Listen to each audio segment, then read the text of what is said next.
in the job market is the disruption caused by the advent of artificial intelligence. And it could potentially render some jobs irrelevant by 2030. And while this stands true, the advent of AI brought with it a set of highly on-demand jobs. NTV's techie Brian George notices us the career path into some of these emerging opportunities. When Geoffrey Makouma wanted to relocate to America fully, his travel process was anything but easy. He struggled to obtain information on access to a resident visa and the eligibility, as information was scarce at the time, unlike now. The perennial scamming of Kenyans seeking opportunities abroad provided an opportunity for him to develop Navismart, an open-source AI platform providing immigration information globally. It's an AI-powered search engine with which is given, it gives you answers or responses in different languages. It gives you with the citation, so you can be able to verify and check the website where the source came from. The second part is eligibility checker. So you can be able to confirm if you're eligible for a particular kind of visa. Sometimes there's so many, like say in the US here, there are many kind of visas, from temporary to permanent visa, from B1 student visa to employment-based visas to permanent immigrant visas.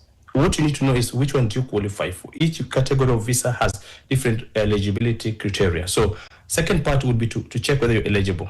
Third part is to supporting documentation. Makouma's Navismart is one of the many innovations providing jobs within a disruptive tech subsector, which is faulted for potentially replacing human talent and resources. It will give you all the verifiable and accurate information in a matter of seconds. But even with the innovations such as Makouma's, there is yet a disconnect between techies and users. Getting information on whatever AI tool takes training, done by a back-end process known as prompt engineering. Prompt engineers design, test, and refine prompts to optimize the performance of AI models, particularly large language models, by crafting effective instructions and questions.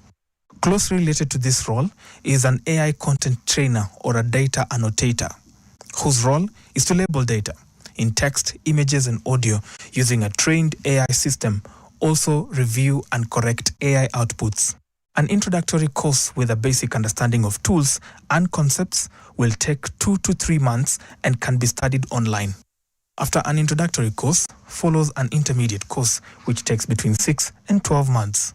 Worth noting that learning processes and periods differ for different learners. And no, you don't need prior knowledge on tech, coding, or AI to get started.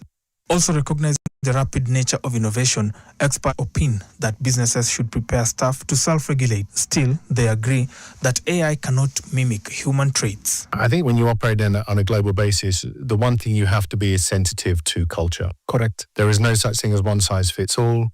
Increasingly, there are more countries that are multicultural. So there you have a different dimension you have to take into account there. I think you start with a typical framework. And the framework is something that is reasonably consistent, and then you sort of localize it as best you can. There are some things that we can monitor in some countries that we can't in other countries.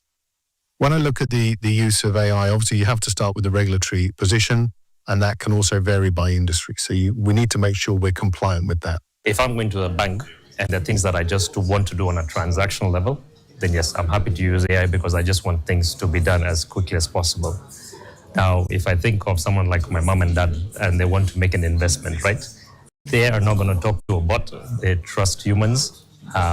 So it's really about companies finding the balance around when do you need the human interaction to create that empathy and that, person-to-person moment. While AI will not take your job nor replace you, albeit fully, the tools and AI systems are heavily dependent on human talent and training, thereby creating numerous opportunities like social media content moderation, a role that didn't exist at least 7 years ago. Brian George Otieno, NTV, Nairobi. Stand by.